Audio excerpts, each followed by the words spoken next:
Welcome to the deep dive. Today, we're tackling something pretty fundamental.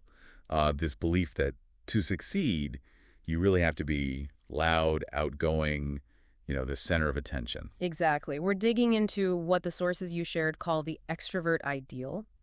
It's this pervasive idea that the only way to lead or even just get ahead is by being gregarious and comfortable in the spotlight. And we're arguing it's time to question that. Oh. We want to unpack it and explore the often overlooked power of quiet. That's the mission, yeah. To show why clinging to this ideal might actually be holding us back, costing us brilliant ideas and effective, maybe quieter leaders. Okay, so let's start with a really striking example. Think about courage. Yeah. You probably picture someone bold, maybe assertive, Mhm. like Rosa Parks. The image most people have is of this really stately, defiant woman staring down injustice. Right. But if you actually look at the accounts from the time, her obituaries, people who knew her, it paints a totally different picture. She was described consistently as soft-spoken, sweet-natured, even fundamentally shy. They talked about her radical humility, her quiet fortitude. Wow. Okay, so that's a real contrast, isn't it? How can someone be shy and possess that kind of incredible world-changing courage? That's the question. It feels contradictory precisely because of this cultural ideal we've built up. And understanding why it feels jarring takes us back a bit. To where? To the turn of the 20th century, particularly in America, there was this huge cultural shift happening. Ah, right. The move away from what some historians call the culture of character. Exactly. For a long time, the focus was on, inner virtue, things like seriousness, discipline, honor, how you behaved in private. That's what defined you. Then things changed. Yeah, the economy shifted, industrialization, big corporations, people moving to cities. Suddenly, you were interacting with strangers constantly, competing in new ways. Success started depending less on who you were privately and more on how you came across publicly. So presentation became key. Precisely. Welcome to the culture of personality. It was all about making an impression, being perceived well. And the ultimate symbol of this was the salesman. You got it. Think of someone like Dale Carnegie. Here's this guy who starts out as like a really insecure farm boy, but he figures out the game. He transforms himself into the guy for public speaking, for winning friends and influencing people. His success was huge because he was tapping into this new demand, wasn't he? The need for this social operator. Absolutely. Someone charming, engaging, a mighty likable fellow, as the sources put it. The advice changed from master yourself to master performance. And the flip side of that coin was, what happened to introversion? Well, introversion and traits associated with it, like sensitivity, seriousness, even shyness, Right. they sort of became second class, unwanted. There's a real stigma, even now. I mean, research shows we automatically rate talkative people as smarter, better looking. More desirable leaders, yeah. It's Yeah. incredible. And this is despite the fact that, scientifically speaking, there is absolutely zero correlation between being a big talker, the gift of gab, and actually having good ideas or sound judgment. Zero. But we still reward the talkers. We do, and that reward system is now just baked into everything. Look at schools. Oh, yeah. Desks and pods, constant group work. Right. Teachers are often trained, sometimes implicitly, sometimes explicitly, that the ideal student is the extroverted one who's always raising their hand, participating loudly. And work. Forget about it. It's all geared towards extroversion, isn't it? Pressure for constant teamwork, these awful open plan offices that make deep focus impossible. Don't get me started on open offices. Right. And supervisors often prioritize people skills above almost anything else, even deep expertise in a field. The example of Harvard Business School is pretty extreme, too. Like, half your grade depends on class participation. Yeah, they frame it as risk-taking. If you're not constantly jumping into the fray, you're seen as lacking leadership potential. It demands this constant public performance. So the culture definitely pushes this extrovert ideal. But what about biology? Does our wiring actually support this, or is it a different story? Oh, now that's where it gets really interesting, because the core difference between introverts and extroverts, biologically speaking, seems to come down to how they respond to stimulation. Stimulation, you mean like noise and activity? Exactly. We all have a nervous system, and it functions best at a certain level of arousal or stimulation. Introverts and extroverts just have different sweet spots on that spectrum. Okay, explain. So an introvert feels just right with less external input. Think sipping wine with a close friend, getting lost in a book, a quiet walk. That lower level of stimulation feels optimal, comfortable. Right. They don't need a ton going on. Whereas extroverts, they thrive on more. They seek out what one source calls the extra bang, big parties, meeting lots of new people, loud music, constant novelty. They actually need that higher level of external buzz to feel engaged and energized. So it's about sensitivity to the environment. In large part, yes. And this leads us to some fascinating, kind of counterintuitive research. Jerome Kagan's work on infant temperament, starting back in '89. Oh, I remember reading about this. The babies in the mobiles. That's the one. He took these 4-month-old infants, exposed them to new things, popping balloons, colorful mobiles, unfamiliar voices. And watch how they reacted. Right. He found about 20% were high reactive. They cried, thrashed their arms and legs, got really agitated by the new stimuli. Okay, they easily upset. Well, And about 40% were low reactive. They stayed pretty calm, quiet, placid. and here's the twist, right? The loud, high-reactive babies didn't necessarily grow up to be the outgoing ones. Exactly the opposite. Those high reactive infants were more likely to become serious, careful, quiet teenagers and adults. How does that work? Why would the easily stimulated baby become the quiet adult? It seems to be linked to a part of the brain called the amygdala.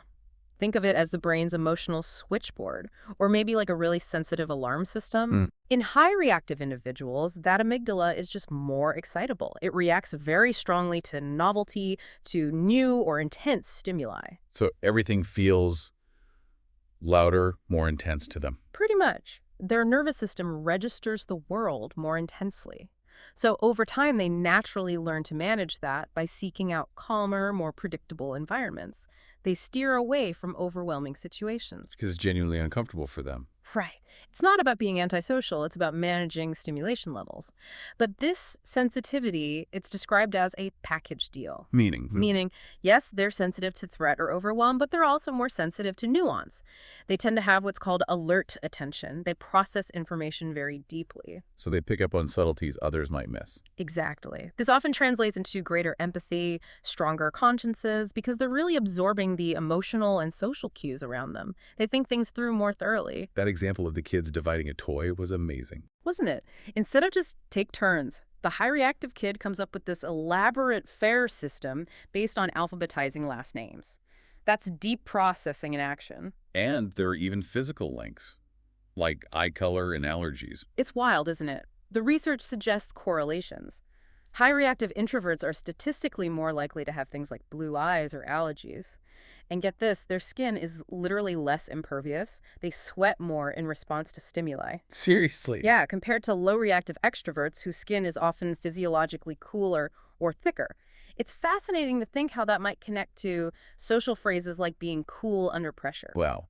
Okay, so biology suggests introverts are wired for depth and sensitivity, not necessarily for shying away from people, but from intense stimulation, That seems to be the core of it. which makes the cultural pressure even more problematic, Yeah. especially when we look at leadership.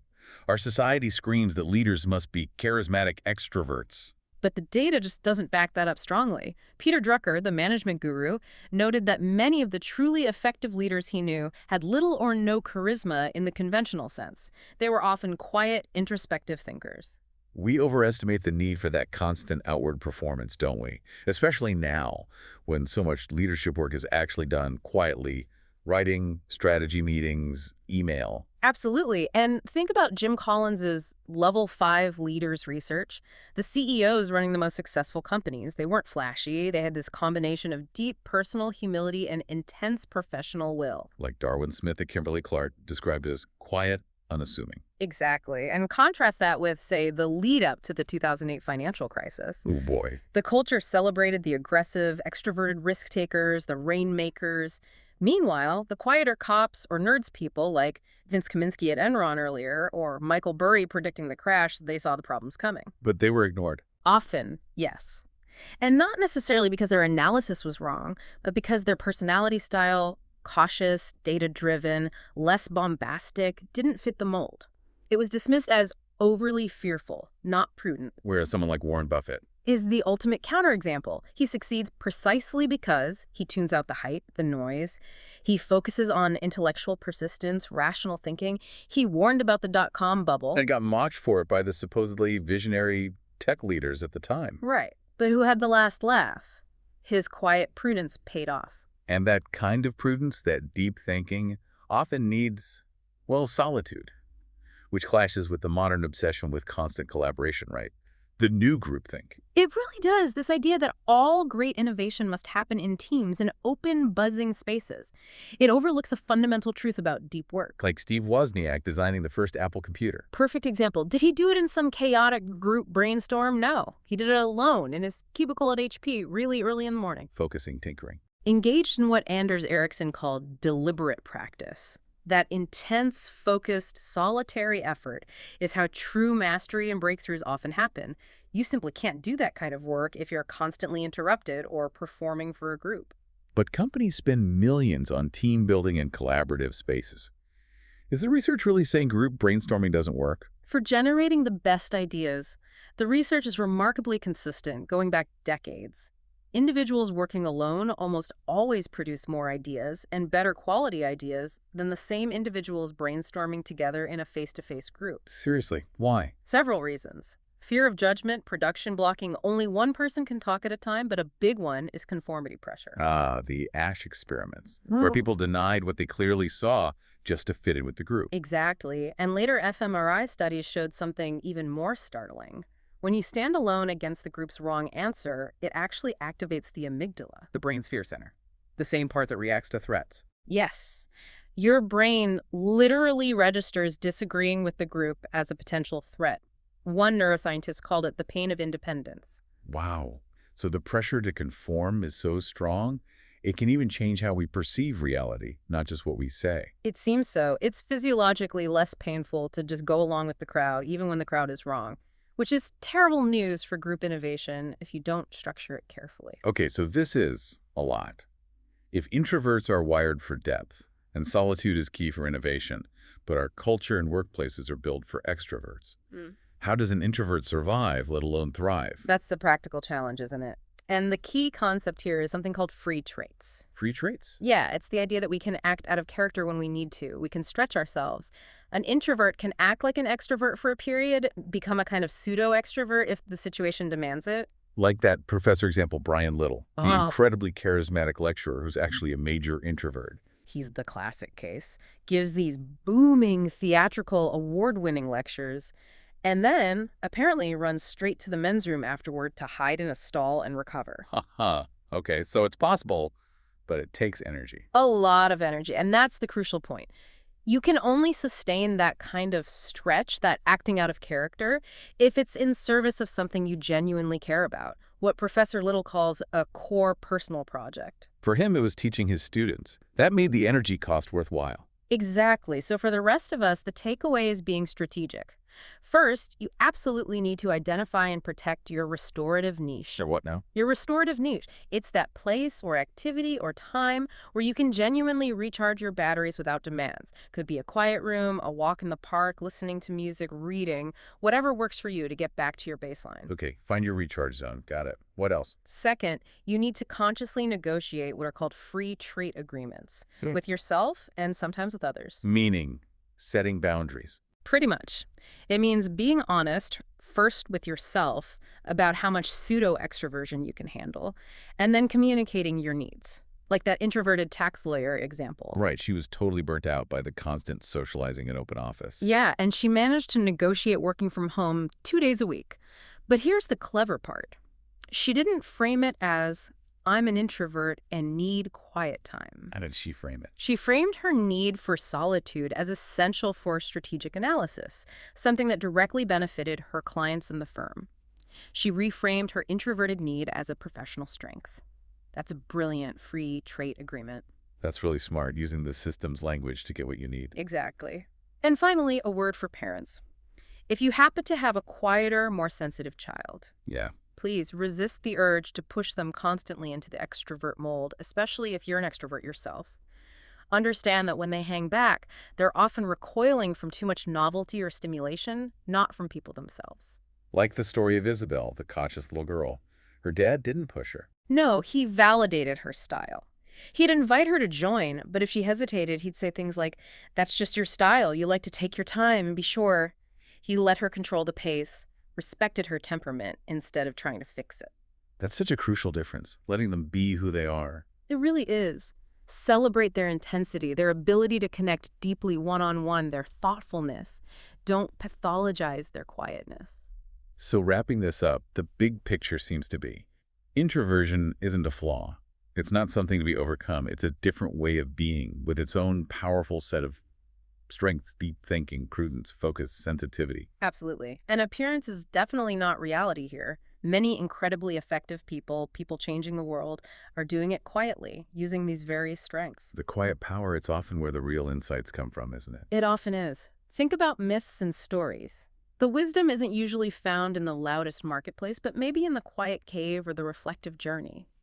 You know, Lewis Carroll, who reportedly stammered in public, gave us the intricate world of Wonderland from his inner reflections.